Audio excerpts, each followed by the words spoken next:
Baik, selamat siang kepada seluruh rakyat bangsa Papua yang berada di pesisir pantai, yang berada di pegunungan Papua, yang berada di hutan rimba, dan juga yang berada di pulau-pulau yang berada di dataran rendah. Kami dengan penuh rasa hormat sekali lagi kami berterima kasih dan menyampaikan banyak terima kasih kepada Anda sekalian yang telah melaksanakan dan memperingati HUT kemerdekaan negara bangsa Papua yang ke-49.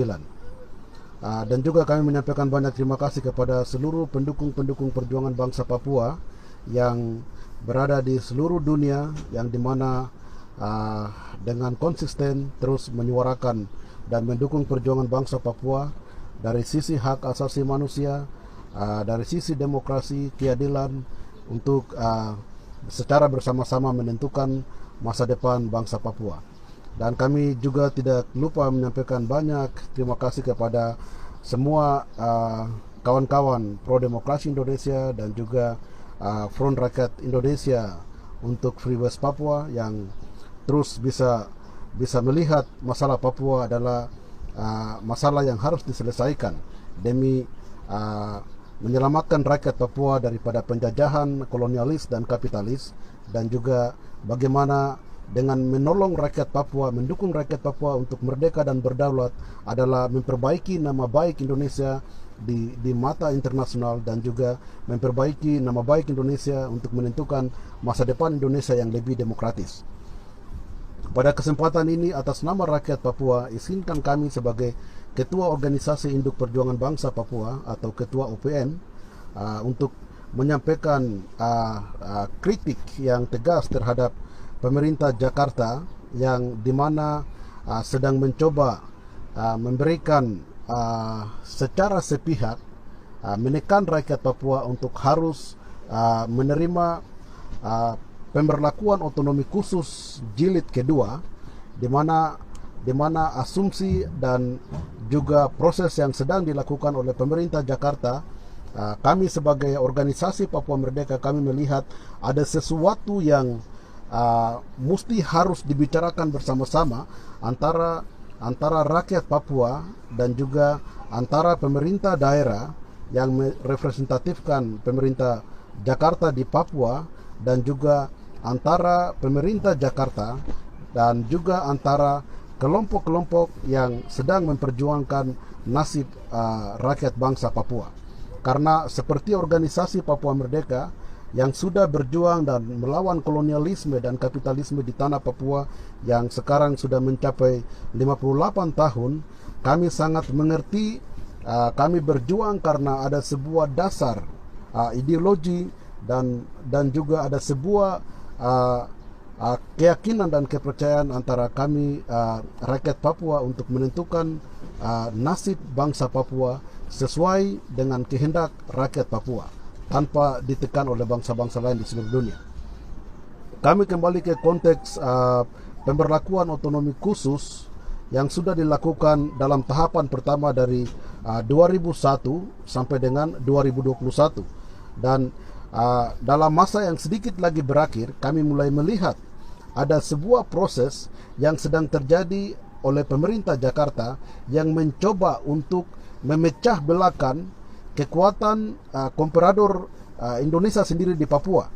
Sudah mulai mencoba mengambil beberapa representatif di parlemen tanpa melakukan konsultasi terhadap instansi atau beberapa pemimpin-pemimpin yang lain seperti DPRP, MRP, dan juga Gubernur Papua. Yang lebih parah lagi, kami tidak melihat sebuah inisiatif yang baik dari pemerintah Jakarta untuk bisa membuka ruang demokrasi bagi rakyat Papua secara komprehensif, untuk bagaimana rakyat Papua bisa menentukan pilihannya yang tepat dan baik bagi masa depan rakyat Papua. Ini masalah yang sedang terjadi yang kami lihat. Untuk itu, bersama ini kami organisasi Papua Merdeka dan Tentara Pembebasan Nasional Papua Barat ingin menyampaikan kepada pemerintah Joko Widodo untuk harus berpikir secara komprehensif, harus berpikir secara demokrasi, harus berpikir secara transparansi dalam melihat masalah Papua. Pemerintah Jakarta tidak bisa melakukan atau membentuk pansus, yaitu hanya mengambil 1-2 orang dari DPD RI dan juga Mendagri untuk membentuk sebuah kebijakan untuk masa depan bangsa Papua tanpa melibatkan semua elemen rakyat bangsa Papua, termasuk kami organisasi Papua Merdeka dan juga faksi-faksi organisasi yang memperjuangkan hak rakyat Papua dari dulu sampai saat ini.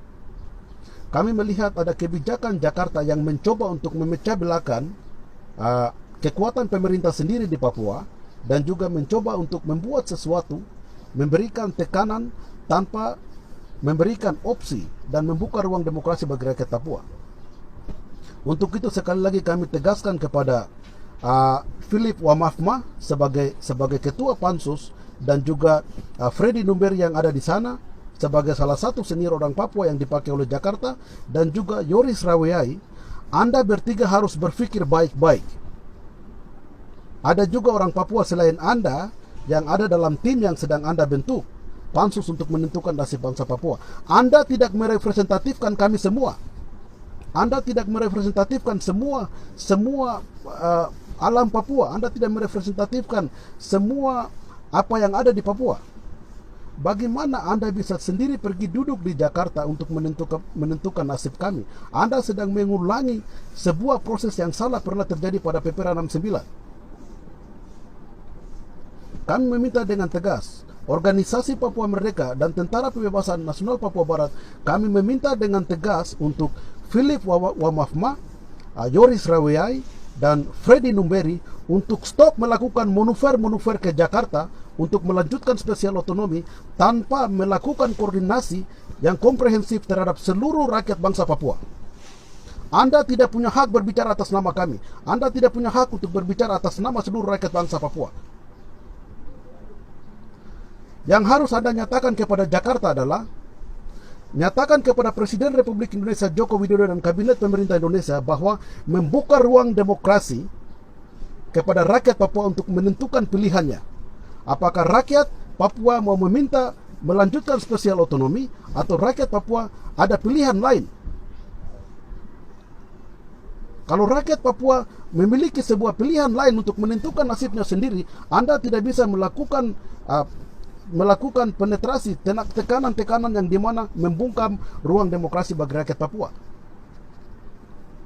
Itu hal yang dimana harus dimengerti dan dicatat oleh pemerintah Jakarta, karena kami melihat bahwa dalam hal ini pemerintah Jakarta sedang mendesain sebuah konflik yang berkepanjangan di Papua. Hal yang kedua, Indonesia masih memiliki utang yang besar terhadap rakyat Papua. Sejarah integrasi Indonesia masuk ke West Papua itu sejarah yang belum selesai. Papua sudah dideklarasikan kemerdekaannya berdasarkan resolusi UMM 1514. Pemerintah Belanda telah memberikan sebuah embrio yang kuat terhadap negara bangsa Papua, dan bangsa Papua dengan penuh kesadaran telah melahirkan sebuah manifesto negaranya dengan deklarasi 1 Juli 71 yang telah dirayakan oleh seluruh rakyat bangsa Papua kemarin.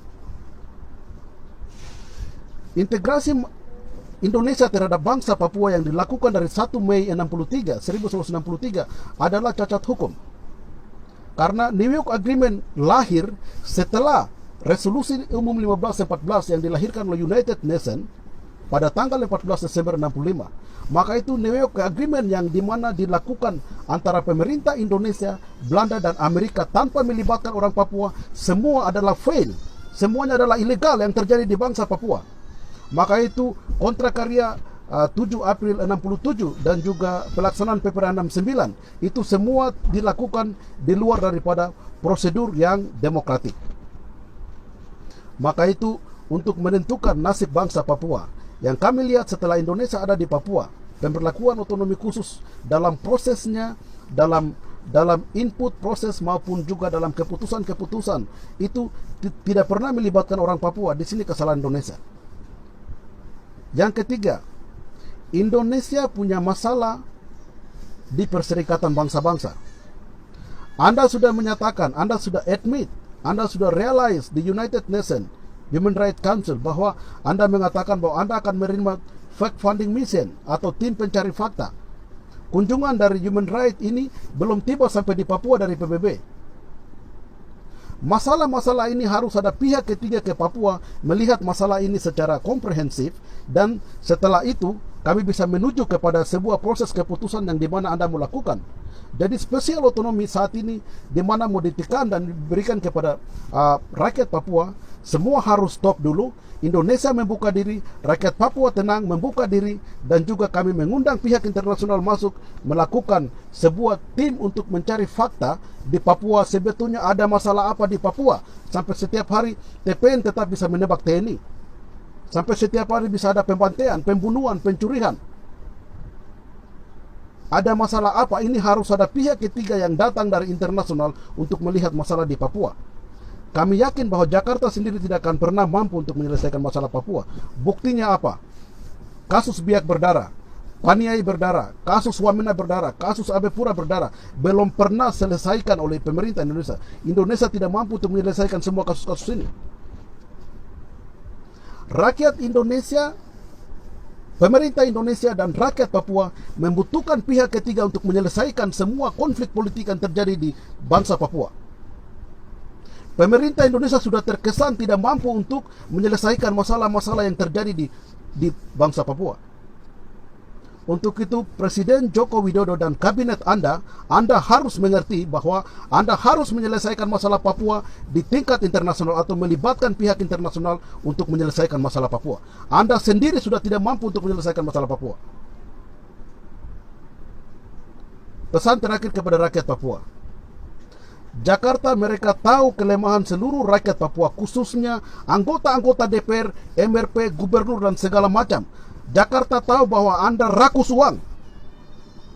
Untuk itu keputusan pertama yang dilakukan oleh Pansus dan Mendagri, mereka mau meluncurkan uang.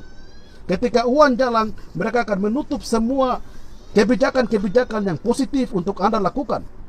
Untuk itu kami minta dengan hormat, ketika Anda menerima uang dan Anda melanjutkan pemberlakuan otonomi khusus bagi rakyat Papua, Anda akan tetap menjaga kolonialisme di Papua, akan tetap memicu konflik antara kami orang Papua dan juga antara Anda dan Jakarta. Untuk itu mulai saat ini, stop menerima setiap kebijakan untuk melanjutkan otonomi khusus, entah itu kebijakan dan pemberlakuan uang, pemberlakuan undang-undang otonomi khusus, kebijakan yang lain-lain. Mulai kali ini semua stop dan kita duduk bicara bersama-sama.